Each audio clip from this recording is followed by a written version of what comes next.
Alléluia. Alléluia. Alléluia. Euh, bon, je me vois dans l'obligation spirituelle, hein, de répondre à certaines questions. Sinon, j'aurais voulu que les gens posent des questions sur les Saintes Écritures par rapport à l'Église, hein. Mais la plupart des gens, leurs questions sont relatives aux pratiques dans l'Église. Mais il y a les paroles, la parole de Dieu aussi qui est là. La personne qui a posé la question sur le psaume, cette explication sur le psaume 1, c'est bon, hein. On n'a qu'à sortir un peu des sentiers battus, poser des questions, se donner des explications sur les questions spirituelles. C'est mieux que d'être toujours sur l'église. Les gars, on n'est pas la seule église, hein.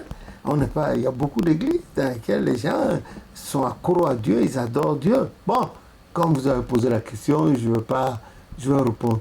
Bon, et les gens sont intrigués par le comportement de certaines personnes, hommes et femmes. Quand par exemple on parle de permanence sur une paroisse, il paraît que certains ne viennent pas, ils ne viennent que la nuit, et quand ils viennent, ils se couchent. Et très tôt le matin, ils sont déjà repartis. Bon, écoutez, il y a plusieurs raisons pour lesquelles on peut accepter, ne pas accepter de telles attitudes. Mais je sais une chose, la permanence dans l'église du christianisme céleste a été à l'initiative de Papa Nyasunu, la deuxième figure historique de l'église. Et ça a commencé à Papa, chez Papa Alopo, avant l'hôtel LGL, GL. Il y a un couloir là. Il y a la première ruelle à droite en venant de Sacré-Cœur. Dedans, c'était là où il y avait cette paroisse à l'époque. Et le sacristain de là était l'excellent visionnaire Père son âme, Oké Gabriel, le petit frère à Papa Christophe Oké. Il était là. Et la maison où il y avait, sur le terrain, cette maison appartenait à Papa Alopo, un de nos anciens, le premier trompettiste historique de l'église du christianisme céleste. Donc, c'était une cuvette naturelle. Donc, quand il pleuvait, 90% de la cour était mouillée. Et puis, sur toute l'année, et puis, il y avait des moustiques. Ce devancier, Gabriel Oké, était là, avec sa petite famille, surtout maman, son épouse Cédénon, son fils Augustin, puis son frère. Ils étaient là. Mais j'étais tellement petit, mais j'étais en admiration pour ce couple.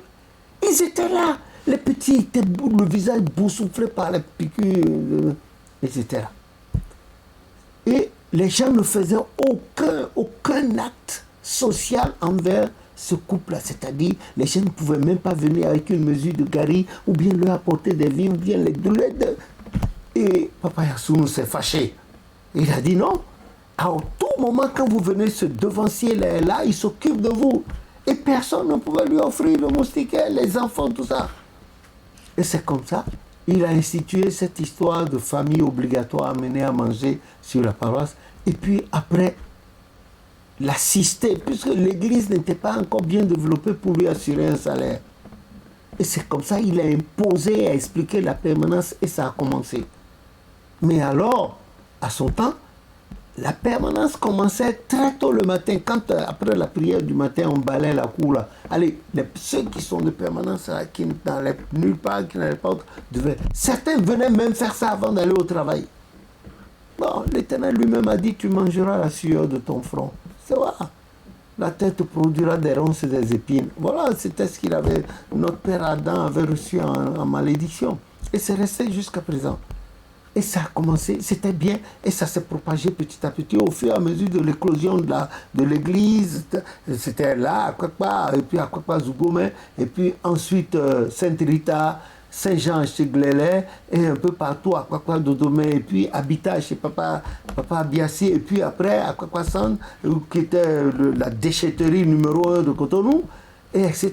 Et puis ensuite à Gangodo, Yenawa, toujours Papa Yassou, etc., etc. Et ça continue à s'aimer, Bakodi, Tombi, etc. Bon. Et quand l'Église a pris, les villages sont devenus des quartiers de ville. Il est apparu des intellectuels d'un certain niveau et ils ne se voyaient pas venir se coucher sur la paroisse, sur une natte. Il fallait une mousse, tout ça. Là. Dans quelles conditions ces mousses étaient-elles entretenues pour venir souiller la maison de Dieu ou non? On ne sait pas. Devant Dieu, ces flonflons-là n'existent pas. Et c'est comme ça petit à petit. Certains, quand on leur parlait de permanence, leur groupe est de permanence. En principe, quand ils rentrent du travail, c'est directement sur la paroisse. Il y en a qui ne pouvaient pas le faire dans la journée, mais qui revenaient et passaient toute la nuit là, à la paroisse, à prier aux malades toutes les heures, et puis, etc., etc. C'était beau à voir. Ça donnait de l'engouement et de la vivacité à la vie à la paroisse. Mais après, ça s'est arrêté. Sur certaines paroisses, après, quand l'église est remplie, le nombre de chrétiens célestes a accru à travers le monde entier. Nous faisons les 100 millions maintenant en 75 ans. Mais les gens viennent, ils se couchent. Hein. Ils font rien. Ils ne savent même pas ce que c'est. On dit permanence, ils viennent et s'assoient. C'est fini. Le matin de bonne heure, ils sont partis, etc. Idem aussi pour ceux qui doivent faire les couvents. Bon, ils ont une manière de faire les couvents. Moi, je dis ceci. Je n'étais encore que fretin lorsque cette histoire de permanence a démarré historiquement dans l'église, instituée, initiée par Papa Yansounou chez Papa Alopo, avec le devancier Oke Gabriel, paix à son âme, et ça s'est amplifié partout. On ne peut pas condamner toutes les paroisses. Sur certaines paroisses, les gens respectent cela absolument, avec crainte de Dieu. Par contre, ailleurs, on s'en fout. Dieu n'est pas notre pote. Et cette église ne fait du mal à personne. Au contraire, nous profitons de ces aspects positifs. Donc, en cela, nous devons dire à Dieu merci et respecter les principes cardinaux qui constituent le socle de l'église.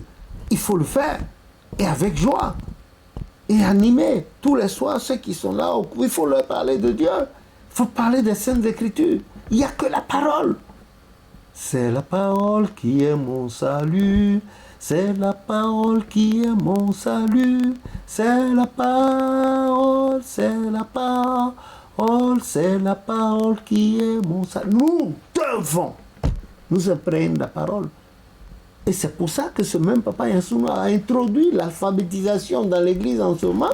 Les papas Guédégbé, les papas Hungavou Grégoire, ils n'avaient jamais foulé le sol d'une église, d'une école. Mais cependant, l'alphabétisation, les séances d'Abidi, ils appelaient ça. Ils ont été alphabétisés, ils pouvaient lire les Bibles en goût dans leur langue. Voilà, c'est ça.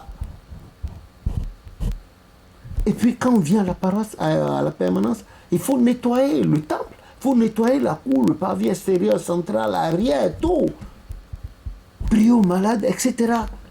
C'est cela. Le militaire qui est dans la guérite, c'est pour veiller, il ne sait pas pour dormir, il dort, on vient, on lui arrache son âme. Il a des comptes à rendre. Nous sommes la sentinelle. Que Dieu ait pitié de nous. Et nous délivre, déracine l'esprit d'orgueil, de fausseté, de paroles mensongères en nous. L'esprit de... Je ne sais pas comment qualifier ça. Que le nom de l'Éternel soit béni. Nous devons faire attention. Nous devons faire attention. Nous devons faire attention. Que le nom de l'Éternel soit béni. Au nom de Jésus, notre Sauveur. Amen.